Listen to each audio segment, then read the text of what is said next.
Olá, amigos e amigas. Uma boa noite já a todas e todos. Estaremos hoje com uma live mais do que especial, contando com a presença do grande professor Rodolfo Pamplona Filho, grande mestre de todos nós, presidente da Academia de Letras Jurídicas, juiz do trabalho, mestre e doutor em Direito, músico, apresentador, poeta,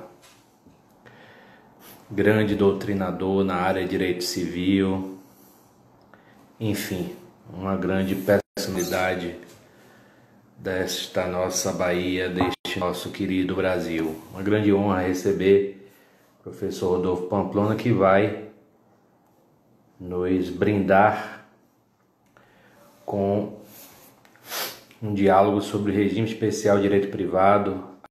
Grande tema. Uma boa noite a todos e todas. A Jéssica, a Larissa, a Silvia. Olá, meu amigo, grande mestre. Boa noite. Tudo bem, meu amigo? À sua disposição. Estamos para agendar essa live. Finalmente chegou o dia. Vamos ter a oportunidade de bater um papo aqui essa noite sobre as regras transitórias do direito privado, sobre o RJET, sobre a Lei 14.010, né? E estou à disposição para a gente bater um papo a noite toda aí com você, dentro desses limites aqui do Instagram. Mas quero registrar aqui publicamente, nesse início aqui de live, a minha profunda admiração a você, que eu vi ainda na graduação, conheci ainda como um jovem estudante brilhante, né, ativo, era ainda lá no nosso CEPEJ, o Centro de Estudos e Pesquisas Jurídicas da UFBA, vi você se formar, tornar-se professor, fazer mestrado, doutorado, pós-doutorado, cursos fora do país, né? Tornar-se professor da nossa Universidade Federal da Bahia, tornar-se meu confrade na Academia de Letras Jurídicas da Bahia. Então, para mim, é uma grande satisfação ter a oportunidade de conversar contigo, né? Meu colega, meu amigo, meu confrade, né? Nessa noite. E aí, à sua disposição. Você pode fazer perguntas, você quer que eu vá falando, o que você determinar, manda. É claro que no começo é sempre, quando a gente dá o horário, a gente acaba tendo que falar muito logo no começo, porque o pessoal está entrando ao vivo ainda nesse momento. Mas aí eu quero pedir a todos e todas que estão nos assistindo que botem aqueles coraçõezinhos que aparecem aqui do lado direito inferior, porque isso muda o algoritmo e as pessoas vão ter aí mais visibilidade da nossa live, né? E eventualmente quem quiser divulgar, enquanto nós estamos falando, é só clicar nesse um triângulo, uma pipa, não sei, esse negócio que fica aí apontando para Nordeste. Você clica e você encaminha para todo mundo, porque isso aumenta aí a visibilidade. Vai ser um prazer, né, para todos e todas. E peço a todos e todas que também sigam aí no Instagram esse meu jovem colega, esse jovem companheiro, esse jovem confrade, professor Ricardo Maurício, é o Instagram dele, né? Quero que ganhe muitos seguidores aí nessa noite e também me sigam aqui e também lá no YouTube, no canal Pamplona e no canal Papeando com Pamplona. Vamos bater papo, vamos falar. Você quer fixar o tema aqui embaixo para o pessoal? É sempre bom, as pessoas perguntam às vezes. Você bota um comentário e clica em cima, aperta fixar comentário e já aparece para todo mundo. Né? Rapaz, você tá me servindo também como marqueteiro digital. Sem problema, já passei de 220 lives, então já faço isso com o pé nas costas, já estou à disposição. Rapaz, Quem não vive para servir, não serve para viver. Eu estou aqui para ajudar e explicar todo o passo a passo para quem quiser. Aí, você clicou, Lei Geral da Pandemia. Aí você clica no comentário. Ó, você escreveu, não foi? Agora você clica no comentário. Aí aperta o comentário. Pronto. Tá vendo? Já aprendeu aqui, ó. Tá fixado e o pessoal já tá sabendo. Mas, mestre, eu queria inicialmente agradecer também publicamente, né?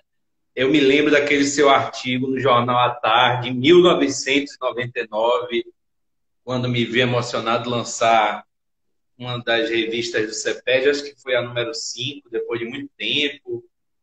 E eu já conhecia a sua trajetória, depois nos encontramos tantas vezes na UFBA, fora dela, me recebeu de forma tão afetuosa na Academia de Letras Jurídicas, publicamos tantos trabalhos juntos.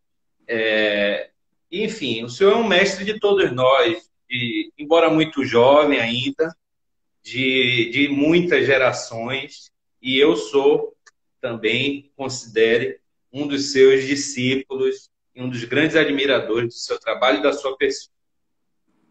O prazer é meu e fico muito feliz de ouvir isso. Já dou informação precisa.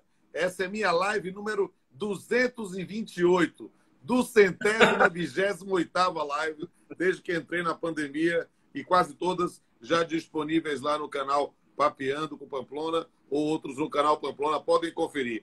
E uma pupila nossa, minha e sua, também está aqui participando, a doutora Claís, né, que eu quero também fazer uma homenagem, que está saindo o meu novo livro pela Saraiva, em parceria com Claís, sobre assédio moral institucional, já atualizado pela convenção da OIT. Então, acho que vai ser um grande lançamento desse ano 2020. Um ano estranho, né? Um ano que a gente passou a maior parte do tempo em casa, isolado presencialmente, mas, como eu digo, não isolado afetivamente, não isolado academicamente, não isolado nesse mundo virtual que a gente pode interagir e conversar com várias pessoas. Claís é uma querida. Eu só não fico com ciúme porque está com você, que é amigo também. Mas brincadeiras à parte, Claís é uma querida e que bom que ela está aqui também e ajudando nessa produção científica. Ela também que tem grande conhecimento na área do direito do trabalho, do direito do consumidor, trabalhos também na área de direito à verdade. Mas, mestre, qual foi a finalidade dessa lei geral da pandemia? Qual é o objetivo deste novo diploma legal no direito brasileiro? Querido, vamos bater esse papo agora mesmo sobre isso. E é importantíssimo a gente falar, até talvez para situar melhor os nossos leitores. Nós temos, nossos ouvintes, né? Nós temos aí uma lei geral da pandemia e nós temos uma lei específica para a pandemia do regime do direito privado. A lei geral da pandemia é aquela de março, a lei 13.979, que foi modificada recentemente pela lei 14.023. Mas nós temos uma lei geral, que foi o que nós tínhamos aí, uma lei geral da pandemia para o direito privado, que inaugurou o chamado RJET, um regime jurídico emergencial transitório, ou regras especiais de direito privado. Essa lei, a lei 14.010, é uma lei muito importante, porque ela, na verdade, ela trata especificamente, né, das regras do direito privado como um todo, e eu me arrisco a afirmar que ela pode produzir efeitos também no campo do direito público. Vou dizer daqui a pouco como. Eu tive, inclusive, essa semana, um debate muito interessante lá na Academia Brasileira de Direito Civil, um debate virtual, naturalmente, com diversos confrades dessa academia que eu também faço parte, inclusive o nosso colega lá na UFB, na Academia de Letras Jurídicas, Pablo Estoso, também participou. E aí a gente trabalhou especificamente esse regime especial de direito privado. Por quê? Porque, na verdade, nós poderíamos ficar sem ele, sem uma lei específica. Eu digo, olha, poderíamos. Ela era algo urgente? Não. Mas era algo importante? É algo importante. Não tenho a menor sombra pálida de dúvida que sim. Porque, para garantir ao cidadão, para garantir aos operadores do direito, o mínimo de segurança jurídica, principalmente neste campo. Que estamos vivendo, meu querido Ricardo, um momento absolutamente inédito na história do país e do mundo. Ora, se alguém chegasse em dezembro, naquele momento que o pessoal faz as previsões para o ano seguinte, e alguém fizesse uma profecia apocalíptica de que nós íamos passar mais de 100 dias dentro de casa, nós não íamos levar a sério. Nós íamos dizer, isso é maluco, esse cara surtou, isso não vai acontecer. Não, isso aqui, vamos passar. E o impossível aconteceu. Estamos vivendo isso. E lidar com isso não é fácil, meu amigo. E aí, o que é que acontece? Nós estamos vivendo hoje, se já vivíamos uma crise econômica antes da pandemia, essa crise econômica, aliada com essa crise sanitária, com essa crise efetivamente de saúde, né, ela toma proporções realmente apocalípticas. Por quê? Porque a atuação do poder público nesse aspecto, né, tem sido, nos conflitos entre o governo federal e governos estadual e municipal, gerado, digamos assim, muita eletricidade e de muitos comportamentos que, eventualmente, podem ser contraditórios e, na verdade, demeritórios da própria pacificação das relações civis. E aí, nesse ponto, o que é que nós temos? A Lei 14.020, ou 14.010, perdão, ela foi fruto de um projeto de lei apresentado pelo senador Antônio Augusto Anastasia, de Minas Gerais, que inclusive é professor de Direito, é professor da Faculdade de Direito da Universidade Federal de Minas Gerais, né? E é um senador da República que foi, nesse ponto, assessorado, inclusive, por vários professores de Direito Civil para fazer um projeto, e eu acompanhei a tramitação do projeto. O projeto era muito bom. O que saiu na Lei 14.010 é, infelizmente, uma desfiguração. Por quê? Porque os vetos tiraram, nesse ponto, algumas questões que poderiam ser ainda mais importantes para pacificar, mas o que veio com ela é, sem sombra de dúvida, algo que se mostrou importante. A gente pode fazer assim uma visão panorâmica sobre a lei para mostrar ou para respaldar essas afirmações. A lei, na verdade, traz algumas regras emergenciais transitórias para o regime de direito privado, mas eu me arrisco a dizer que será aplicada para o direito público. E eu vou já começar com um exemplo para falar sobre isso. Ela traz especificamente... A lei ela foi publicada no dia 12 de junho, Dia dos Namorados. E, nesse dia, na lei está publicado que a prescrição está suspensa a partir da publicação dessa lei.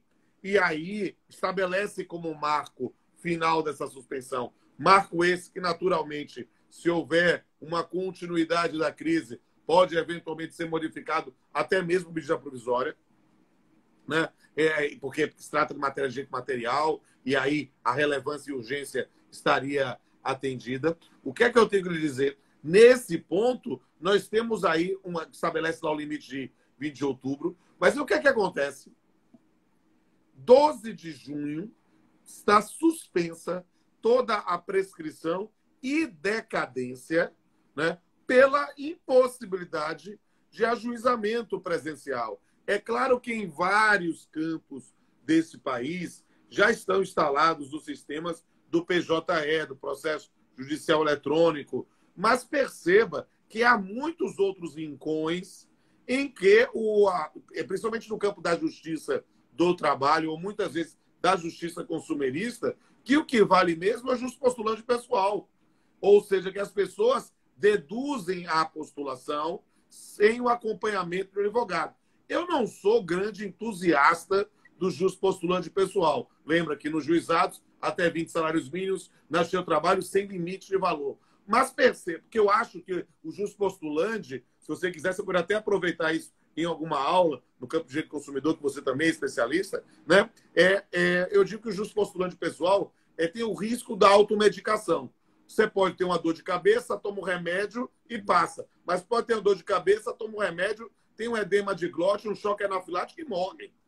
E isso é um grande risco da automedicação, como há um grande risco de ir para juízo sem o acompanhamento técnico de advogado que lhe garantiria uma paridade de armas. E aí, nesse ponto, mas o fato de eu não ser simpático, o fato de eu não ser entusiasta, não pode fazer-me fechar os olhos, porque existe uma grande realidade de um país que é continental. E eu digo com liberdade, quando eu penso, por exemplo, eu fiz lives sobre isso também com colegas do Mato Grosso, colegas do Amazonas, e aí diz, olha, meu Pamplona, há locais aqui que a justiça chega de barco. E aqui é o campo da mediação, é muito mais importante, às vezes, do ajuizamento. Por quê? Porque a gente vai lá, fica uma semana e depois só volta no mês seguinte.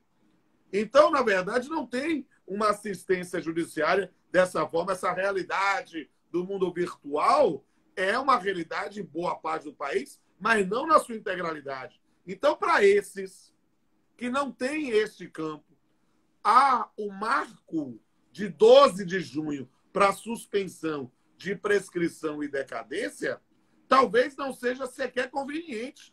Talvez possa, talvez o ônus argumentativo é maior, pensar, inclusive, no desacordo anterior, a partir do momento em que cessou, digamos assim, o acesso ao serviço judiciário naquela comarca, naquela cidade. É algo que se pode pensar. Mas, por outro lado, tem-se aí um marco objetivo, que é 12 de junho. E aí a minha provocação aí para o doutor Ricardo Maurício, professor de consumidor, mas também professor de uma grande gama de matérias. Será que isso não pode servir também para demandas em face do Estado? Só porque se é um regime especial de direito privado, eu vou dizer que isso não se aplica para uma ação de responsabilidade civil em face do Estado? Aí eu costumo dizer, é preciso, aí, e o grande mestre aqui é o professor Ricardo, aqui é uma questão de hermenêutica. Aqui é uma questão de perceber. É lógico que se trabalhou ali com uma situação de um regime especial, de um regime jurídico emergencial e transitório, a priori para as regras do direito privado, por causa da paridade dos sujeitos envolvidos, mas, sem sombra de dúvida, onde é que está disciplinada a prescrição e a decadência de modo geral no direito brasileiro? No Código Civil, nas regras de direito privado. Então, eu não tenho a menor dúvida, e claro que eu tomo aqui uma expressão minha, subpauladas, ou seja, abrindo espaço para reflexão, mas eu não tenho a menor sombra pálida de dúvida que o leitmotiv, ou seja, o suporte fático que justificou essa previsão aqui pode ser aplicável para outras ações, ainda que seja no campo do direito público. Por quê? Porque aqui estamos pensando no cidadão. Eu só não aplico para o direito penal. Por quê? Porque a prescrição para o direito penal é para uma proteção em face do jus puniendi do Estado, que eu nem digo que é um jus puniendi, mas sim da possibilidade da persecução criminal. Agora, para o campo civil, e pensamos mais em responsabilidade civil, eu acho possível sim. É uma provocação que eu quero trazer, porque como é uma live de um grande professor, que é o professor Ricardo Maurício, eu digo, deixa eu preparar algumas coisas que pouca gente tem falado, porque se eu conheço o professor Ricardo Maurício, daqui a pouco ele começa a anotar tudo e já sai 2, 3, 4, 5 artigos sobre os temas que ele debate aqui. Mas mestre, a sua presença me deixou tão nervoso que até o tema da live eu errei, tá vendo? Mas você com jeitinho. É assim mesmo. Se o primeiro jogo que Galvão Bueno narrou na TV Globo, ele errou até os times. Né? Então, mas mestre, veja só, achei muito interessante. Eu confesso que eu não tinha ainda lido sobre isso. O nome em júris de um instituto, de um diploma normativo, não necessariamente tem a ver com a sua natureza jurídica. E acho muito interessante, ainda que essa lei seja textualmente um regime especial de direito privado, isso não quer dizer que se aplique exclusivamente ao direito privado, até porque essas fronteiras, e nós sabemos muito bem, do direito público e do direito privado já se diluíram. Exatamente. Né? Essa suma divisa do direito romano está superada há muito tempo. Mas eu acho que é muito importante que a gente, inclusive, a identifique como um regime jurídico emergencial transitório. Né? É claro que ele foi pensado para ser um regime especial de direito privado, mas acho que, na verdade, nós estamos aqui com regras de transição para o direito como um todo. Porque, sabe uma coisa que é interessante? Essa é uma questão talvez mais fácil, mas fica a provocação também para ti. Ora, ela fala de um regime jurídico especial para as relações contratuais. E aí eu tive colegas que dizem, isso não se aplica para a justiça do trabalho, para o direito do trabalho, que é um microsistema diferenciado. Teria que ter lei específica. Eu digo, alto lá, perceba que nós estamos tratando especificamente desses institutos e que aí, por mim, nesse ponto, não há menor dúvida que se aplica para o direito civil, para o direito consumidor, para o direito do trabalho, e aí em todas as modalidades em que vamos discutir prescrição e decadência no campo não criminal, porque aí o fundamento aqui é o mesmo. No campo criminal, o fundamento é outro. Tanto que as regras do Código Civil não se aplicam a priori para a aplicação da prescrição no campo penal. Tem toda uma peculiaridade e o exemplo mais fácil é da prescrição intercorrente, que no campo do direito penal é absolutamente diferente do direito civil. Mestre, ainda a título introdutório,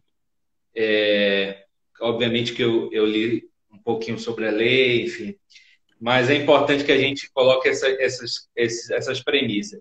Ela revoga as normas já existentes ou suspende a eficácia das normas existentes? Eu acredito que ela é uma norma temporária e, como norma temporária, deve ser interpretada restritivamente. Ela não pode revogar qualquer norma. Ela retira a eficácia das normas, então, existentes para dizer, para essa situação que estamos vivendo, de 12 de junho até 20 de outubro, rege-se por isso aqui. É claro que muitas das regras que poderiam ter vindo com muito mais pertinência se perderam. O melhor exemplo aí foi sobre a questão do contrato. Houve normas que poderiam, digamos assim, facilitar a aplicação no que diz respeito à teoria da imprevisão, né? E que não, infelizmente, foram vetadas. Então, nós temos aí algumas questões que, digamos assim, estão em aberto. Eu até gostaria de saber um pouco, você como muito mais conhecedor do que eu, um especialista no campo das relações de consumo, né? Claro, obviamente, sem me colocar em saia justa, né? Mas, por exemplo, eu tenho a impressão, e aqui eu vou ser o civilista roots, né? Eu tenho a impressão que nós estamos aplicando, ou nós estamos vendo uma aplicação equivocada da teoria da imprevisão no campo das relações civis, em sentido amplo, inclusive consumeristas. Por quê? Porque a lógica da teoria da imprevisão é imaginar a situação de, neste caso, gerar algum tipo de extinção de uma relação contratual, né, que é de trato sucessivo, e aí, nesse ponto, temos a aplicação disso. E o Código Civil de 2002, inclusive, adotou a teoria da imprevisão sob o título de resolução, ou seja, extinção por onerosidade excessiva, mas com base num princípio da teoria geral, da parte geral, né, que é o princípio da conservação do negócio jurídico, permitiu que as partes pudessem, nesse ponto, fazer algum tipo de complementação ou rediscussão, né, Para quê? Para que nessa circunstância, né, tivéssemos ali uma repactuação, uma rediscussão, a ideia de revisão contratual. Todavia, no campo das relações de consumo, por causa de toda uma série de direitos que são garantidos ao consumidor como vulnerável nessa situação, parece-nos que a ideia de revisão contratual passa ou tem sido utilizada, e eu estou aqui subpauladas novamente. É pura provocação, porque eu sou admirador da sua inteligência, então eu estou querendo botar minhoca na sua cabeça para você produzir textos belíssimos, como faz sempre. Né? O que é que me parece interessante? Eu acho que no campo da revisão contratual, principalmente das relações de consumo, nós temos um fenômeno, vou usar a expressão coloquial, quem nunca comeu mel quando come se lambuza, entende? O que é que acontece? As pessoas têm, às vezes, eu vou chamar, a expressão talvez não fosse ideal, mas um abuso da ideia de revisão contratual. Porque, na verdade, o que é que está acontecendo?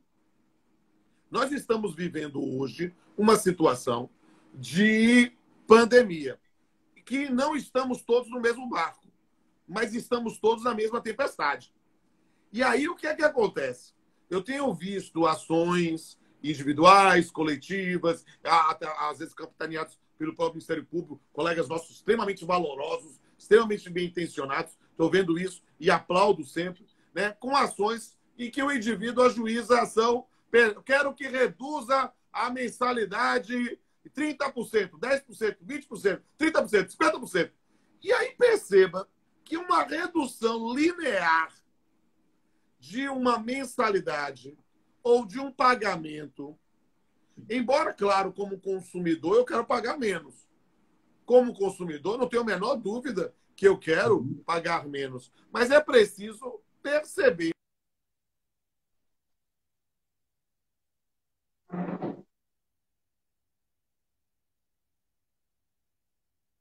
Travou um pouquinho.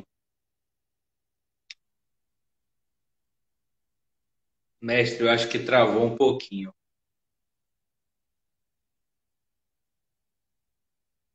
Voltei. Alô, alô.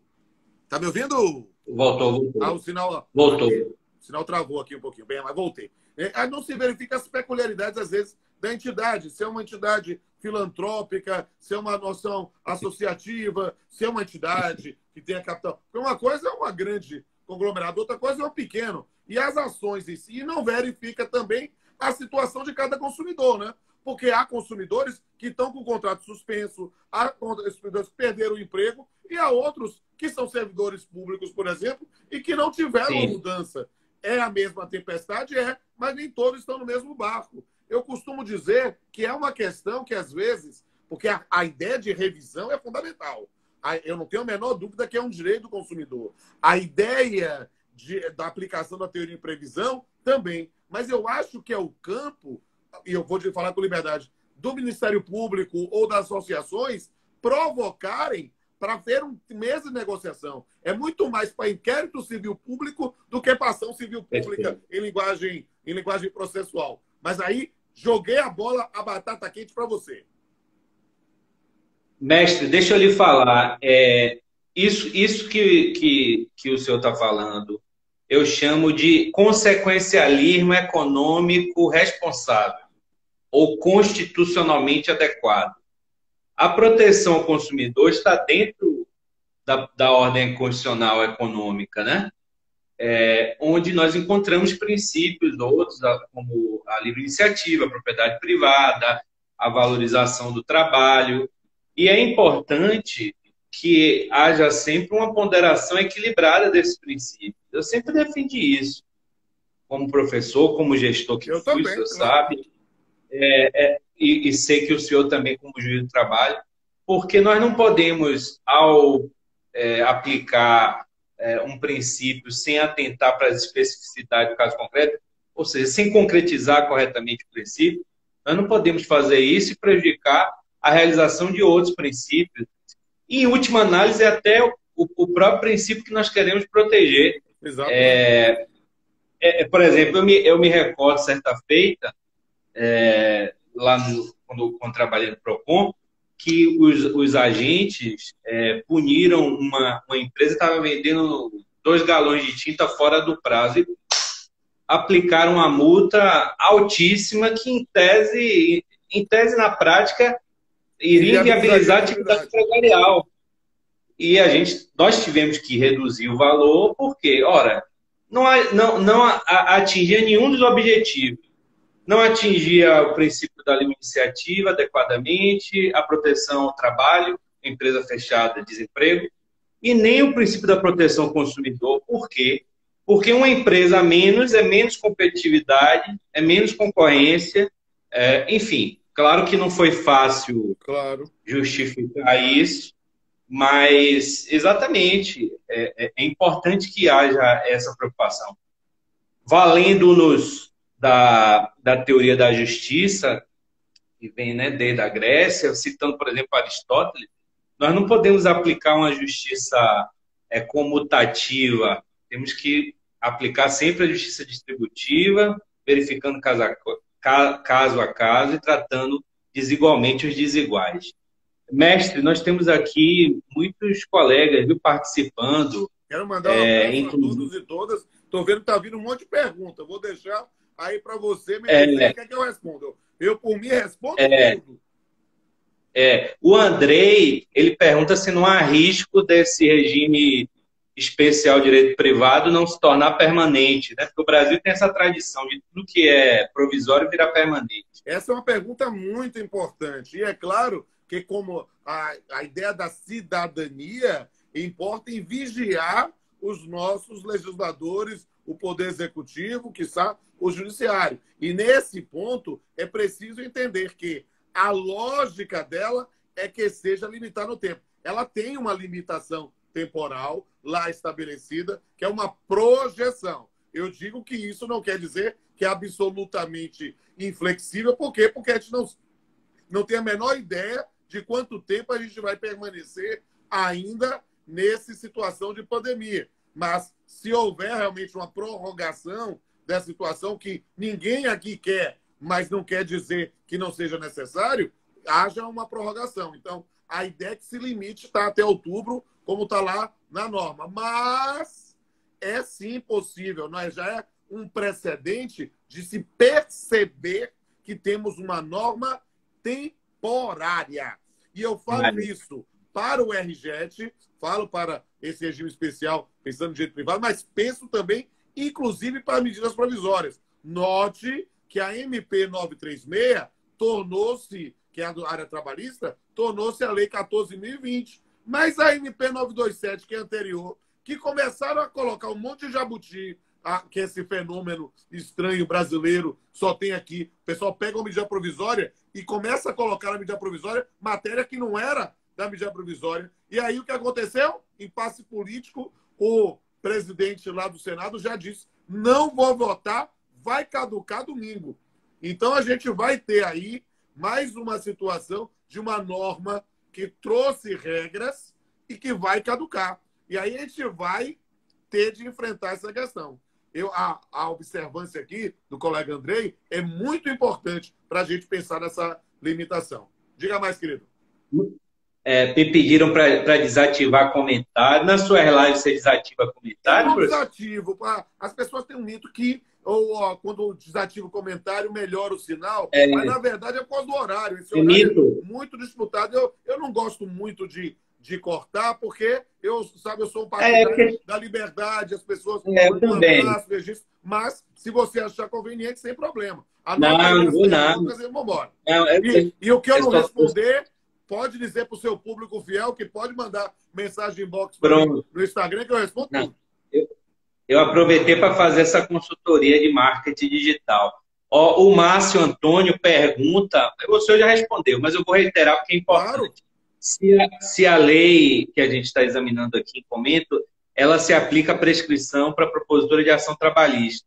Eu acho que se aplica sim, tenho defendido, falei isso em algumas lives e como juiz vou aplicar. Para mim, eu não tenho a menor dúvida. Agora, a gente precisa entender isso. Significa que a prescrição está suspensa, mas você não está impedido de ajuizar a demanda. Aproveito, inclusive, para fazer um convite, e um convite, inclusive, extensivo aqui ao professor Ricardo Maurício, para querer assistir simplesmente. Eu já comecei a fazer as audiências telepresenciais. Essa semana foi uma experiência muito interessante. Nós estamos fazendo tudo como negócio jurídico processual, ou seja, só fazemos audiência se todas as partes querem fazer, mas os resultados têm sido ótimos. Fizemos de conciliação, fizemos de instrução, então estamos conseguindo dar andamento aos processos. Mas há muita resistência ainda. As pessoas, claro, têm medo do novo, têm medo, às vezes, que faça uma situação que possa vulnerar seus direitos. E nós temos feito audiências. Eu quero, inclusive, convidar todos, segunda a quinta,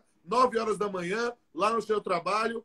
Claro que todo mundo vai fazer na sua própria casa. Eu mando o link para vocês. Vocês podem assistir, simplesmente assistir a audiência. Eu tenho postado as fotos. Por quê? Porque tem sido uma forma nova de fazer. Aqui eu digo instrução, inclusive coitiva de testemunhas. Fiz isso sempre como negócio processual, sempre certificando onde está. Tem sido uma proposta bem interessante. Então, fica aí a dica. Hashtag fica a dica.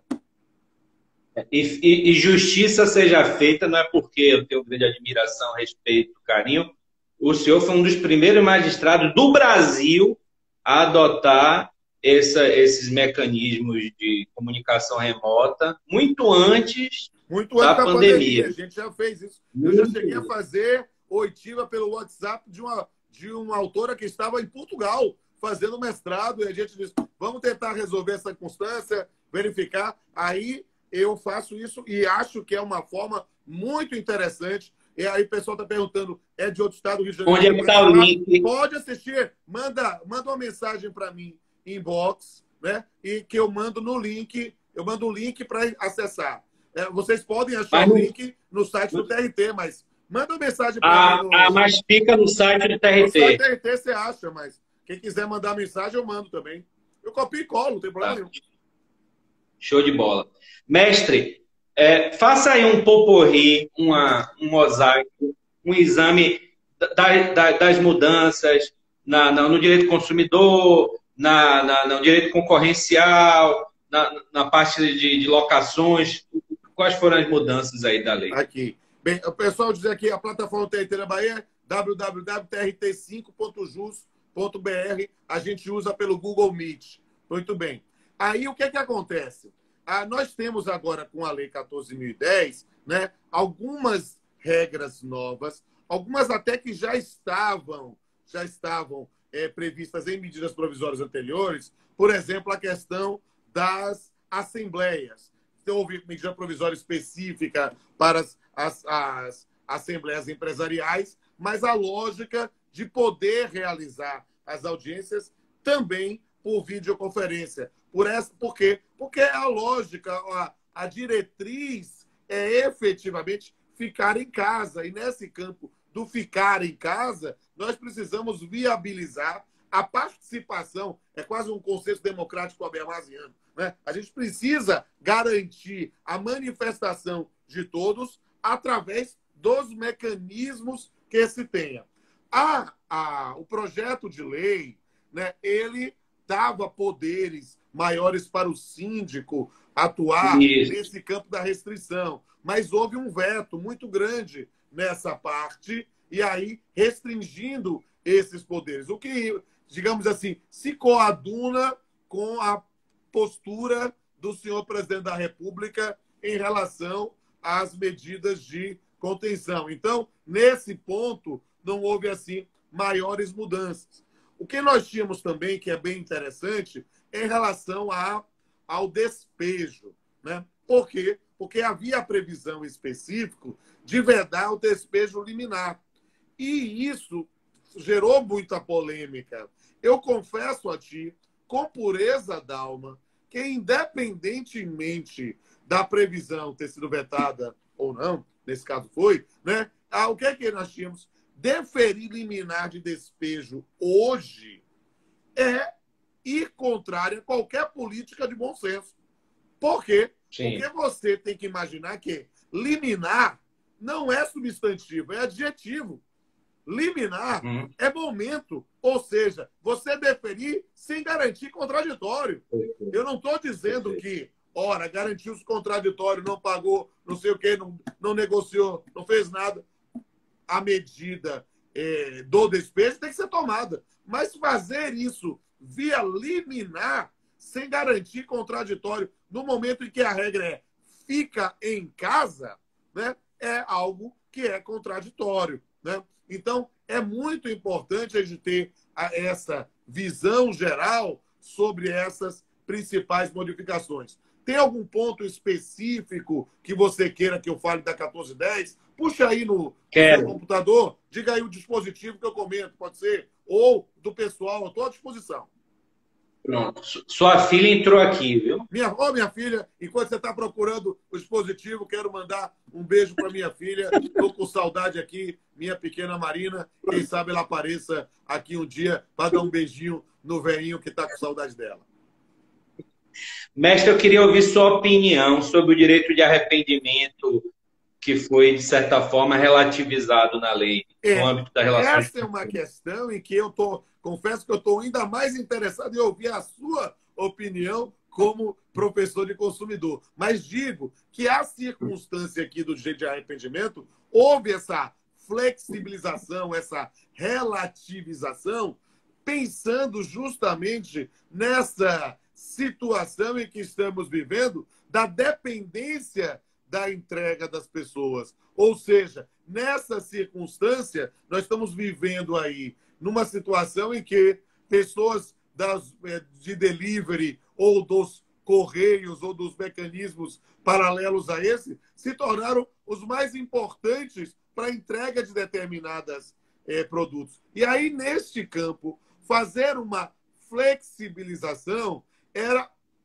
a justificativa, e eu confesso que é uma das partes que eu ainda tenho muitas dúvidas se foi conveniente ou não, seria supostamente porque nós teremos maiores dificuldades neste ponto para a entrega do produto. Eu confesso a você que essa é uma das poucas partes da lei que eu não vi com bons olhos, não. Qual é a sua opinião sobre ela, querido?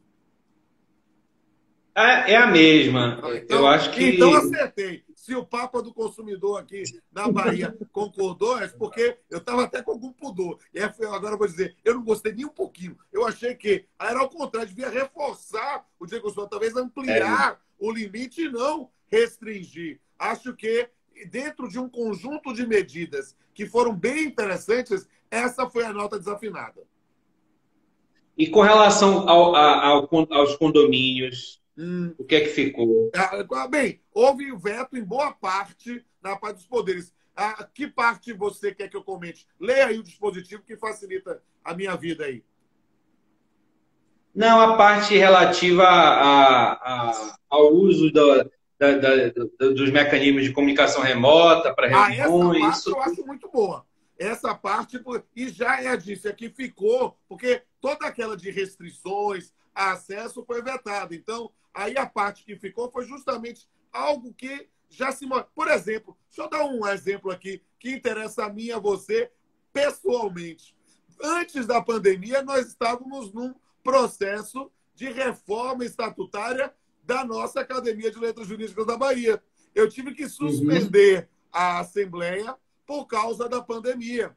Eu vou verificar ainda com todos os nossos confrades e confreiras se eles estão num período bom de inclusão digital e talvez eu possa fazer essa assembleia que está prevista no nosso estatuto para ser presencial, agora com essa norma que eu posso pensar para as associações em geral realizar pela via virtual para que a gente possa dar andamento ao processo de reforma estatutária. Ora, mutatis mutandis é a mesma coisa para os condomínios. Por quê? Porque muitas vezes nós precisamos fazer, e você ainda é um cara muito jovem, mas se há uma coisa muito chata, é reunião de condomínio. Meu amigo, reunião de condomínio é literalmente um barraco. As pessoas começam a brigar, não sei o quê, e às vezes, até para conseguir o quórum é difícil. Ora, nesse momento em que não é para sair de casa, vai fazer a comunhão, vai ser terrível. Fazer pela via virtual, eu vou lhe dizer que, com certeza, vai se considerar conseguir um quórum muito maior do que ordinariamente se fazia. Por quê? Porque aí cada um está na sua casa fazendo, e aí está lá. E se ficar muito chato, o cara silencia e não fica constrangido. Diz que o sinal ficou ruim, usa lá alguma coisa assim. Por quê? Porque realmente a gente vai ter um campo complicado de atuação. Diga aí, querido.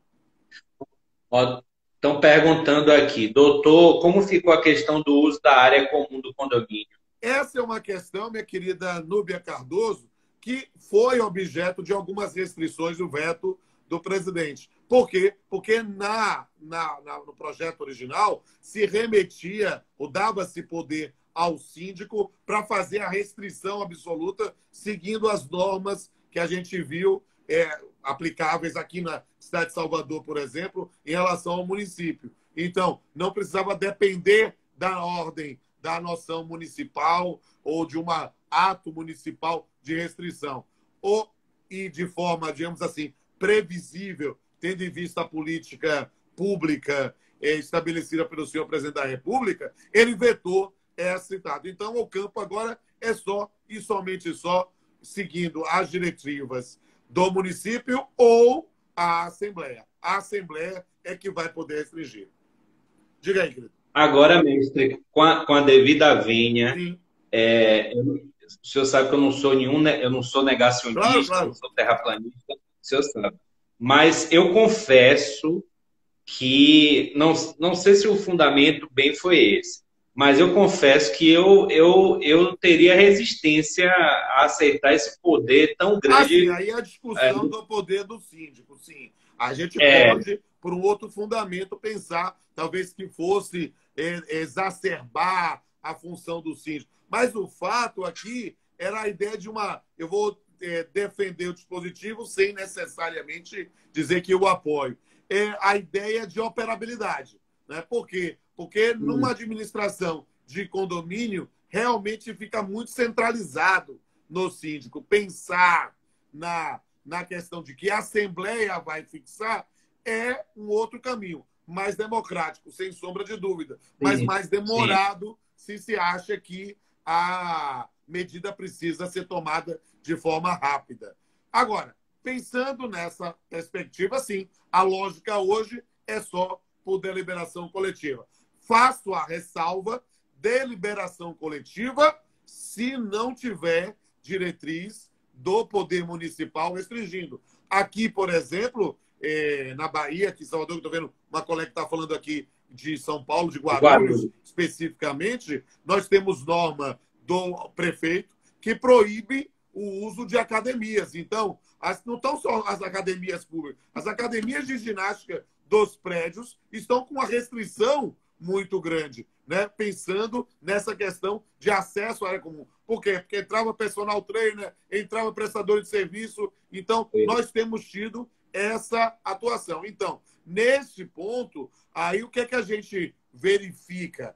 Pode-se passar por cima dessa diretriz, correndo-se o risco da fiscalização. Mas aí eu recomendaria que fosse pela Assembleia.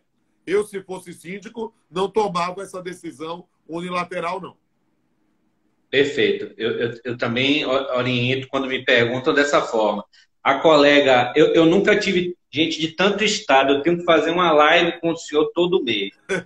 Então, eu aproveito para fazer a sua propaganda aqui, por meus amigos e minhas amigas de todos os estados da nação e fora do país. Sigam aqui esse jovem, talentoso professor Ricardo Maurício, que tem aí despontado, e eu quero ver o Instagram dele bombado. Vou perguntar para ele amanhã quantos seguidores ele ganhou. Então, quero ver todo mundo seguindo aí também. E aproveita e siga esse velhinho aqui também. Será um prazer estar tirando suas dúvidas lá no meu Instagram e nos meus canais do YouTube. Mandando um abraço aqui para o nosso amigo comum, Guilherme Ludovic, que acabou de entrar aqui. Um abraço para ele. Grande Guilherme. O Márcio, que eu acho que fez até aquela pergunta anteriormente, ele disse: professor, aqui no Rio temos uma lei estadual que trata de forma tênue sobre essa questão de acesso às áreas comuns. É um ponto bem polêmico. Se tem, olha que coisa interessante. E aí, querido, você vai brilhar nesse ponto. Sugiro, inclusive, com esse você faça um artigo sobre isso para publicar rápido. Por quê? Porque, note, olha que é uma questão de hermenêutica. Olha, se você tem uma norma tênue, flexível, do campo da norma estadual, você vai ter que verificar se não há nenhuma diretiva municipal que complemente essa norma, e aí, nesse ponto, vai se pensar na atuação pelas assembleias. São as assembleias que vão restringir, e não o síndico. Olha que coisa interessante. Agora, perceba, só para pensar nas variáveis hermenêuticas dessa questão. Se nós tivermos uma norma estadual que tenha restrições mais sérias do que uma municipal, perceba que aí a gente vai discutir um conflito normativo, mas muitas vezes vamos pensar se a matéria de competência concorrente vai prevalecer aquela que for mais dura, porque é aquela que for mais restritiva. E para passar por ela, só por assumindo o risco pela Assembleia. Por quê? Porque um síndico sozinho, não, eu vou aplicar essa, vou aplicar aquela outra, sinceramente, ele pode cair num campo de responsabilização direta dele. Tem normas sobre direito de família nessa lei, mestre? Olha, na verdade, nós temos algumas questões que estamos discutindo há algum tempo no campo das restrições de família. A questão da família foi especificamente sobre a questão da prisão. Mas isso, nesse ponto, já havia uma diretriz do próprio STJ nesse ponto, para que a prisão decorrente de dívida de natureza alimentar fosse cumprida em prisão domiciliar. Ou seja, na verdade, ela respaldou normativamente o que já havia uma diretriz jurisprudencial. Estou preocupado com o tempo, viu? Já estamos aí quase 50 minutos, né? Daqui a pouco... o papo fluiu bem, a gente está aí fluindo ao tempão. Agora, mestre, correta, né? Essa Sim, eu não tenho a menor dúvida. Não tenho... O que há, e aí me permita fazer uma crítica mais profunda sobre essa questão, porque muita gente criticou esse dispositivo, seja quando veio do STJ, seja quando veio pela lei. E eu não concordo com a crítica. Eu sou com você. Parece-me extremamente razoável no momento de algo absolutamente excepcional, que é essa pandemia, uma crise sanitária. As pessoas aqui estão correndo o risco de morrer. Então, parece-nos que, sem sombra de dúvida, parece a melhor diretriz. O que há, e aí eu faço uma crítica que eu tenho um lugar de fala diferenciado, que é uma crítica ao Poder Judiciário. O Poder Judiciário, nesse ponto, é extremamente pudico, restritivo no campo das dívidas de natureza alimentar, na atuação mais firme na cobrança. As pessoas estão indo naquilo que é aprender. Sinceramente, mandar aprender é a pior coisa. Porque mandar prender só pode prender se for dívida inexcusável, se for uma situação, uma recusa. Então, o que é que acontece? É muito melhor o cara fazer um Bacenjude, fazer um Renajude. Às vezes, meus colegas da Justiça Estadual têm muitos pudores de utilizar de mecanismos de bloqueio de contas, de quebra-sigilo bancário. Sinceramente, nesse ponto, a dívida é líquida exigível, o juiz tem que ser despudorado.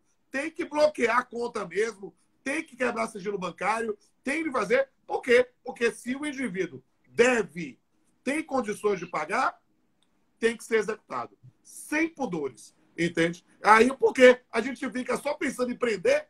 Prender não deve ser a única saída. As pessoas estão na vez porque o Poder Judiciário só vai para o extremo e vem, cobra, cita, não paga, prende.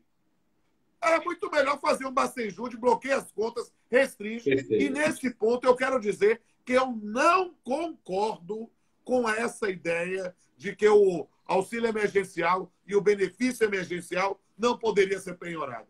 Eu acho que é um absurdo. Por quê? Porque se salário, que é fonte de subsistência, pode para dívida de natureza alimentar, não digo para qualquer dívida, de natureza alimentar, ora, o cara botou filho no mundo, ele vai ter que aprender a dividir. Ora, não faz nenhum sentido para mim. Na verdade, acaba estimulando a inadimplência. Eu não confesso a você que não vejo esses pudores, não. Mestre, para a gente não ser derrubado, eu vou aqui abrir o espaço para as considerações finais, e também o merchan dos livros, dos projetos.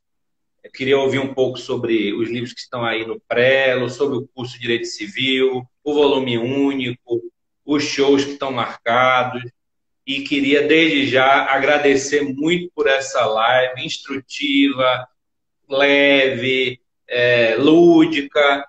Muito obrigado, meu mestre. Meu querido, para mim, para nessas considerações finais, eu quero dizer aqui publicamente da minha admiração a você. Acho que foi uma live muito interessante. Quero dizer a todos e todas que sigam. Já falei 2 vezes, falo 3. Vou pedir gol no Fantástico. Quero que sigam aí o professor Ricardo Maurício, nas redes sociais, especificamente aqui no Instagram. Me siga também aqui, também R Pamplona Filho, é o meu perfil. Pode mandar mensagem em inbox. Estou dizendo para todo quem quiser participar lá das audiências telepresenciais, conciliação e instrução, na 32ª, pode verificar lá no TRT o link, mas pode me mandar uma mensagem em inbox que eu faço. Quero dizer aqui a minha enorme satisfação de estar aqui, divulgar também meus livros, meus canais do YouTube, Canal Pamplona, Canal Papendo com Pamplona. Vou pedir para o professor Ricardo Maurício deixar essa live aí disponível no IGT, vou baixar, também colocar no meu canal no YouTube, né? E divulgar, já que você abriu espaço para isso, não somente meus livros, mas em especial esse meu novo livro, junto com o Claís, vai sair. Hoje a gente liberou no Plero, lá na Praça Saraiva, um livro sobre assédio moral organizacional. Vai ficar muito legal. E quero dizer a todos e todas que continuem nos seguindo nas redes sociais. Nós estamos aqui numa maratona de lives. Essa é minha live número 228. E eu vou fazer mais uma assim que eu terminar. Né? Vou para 229 daqui a pouco. E dizer que, na verdade, a gente faz isso porque a gente está em casa e a gente sente a necessidade de tudo aquilo que a gente acumulou de conhecimento poder espalhar. O magistério é a parábola do semeador. Nós jogamos sementes em todos os cantos. E a espera sempre que a semente frutifique. Nós estamos aqui seguindo a máxima de Gandhi.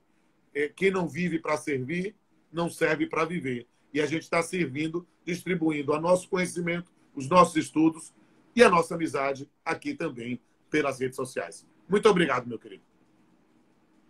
Muito obrigado, meu mestre. Foi uma live fantástica, especial, importante, enriquecedora e que, acredito, marcou indelevelmente o nosso projeto de Diálogos Virtuais. Sigamos na luz, tá bom? Amém. Grande abraço. Um grande abraço a todos e todas. Estarei postando dentro de minutos. Isso eu sei fazer. Quando terminar, você apertar concluir, vai aparecer um botãozinho disponibilizar no IGTV. Pronto. Pode fazer que eu vou copiar também. Pediu para repetir o endereço do Instagram. Instagram do professor Ricardo Maurício é, literalmente, professor Ricardo Maurício. E o meu, R Pamplona Filho, de Rodolfo Pamplona Filho. A gente se encontra por aí. Valeu, meu mestre. Meu presidente, grande abraço. Tamo juntos.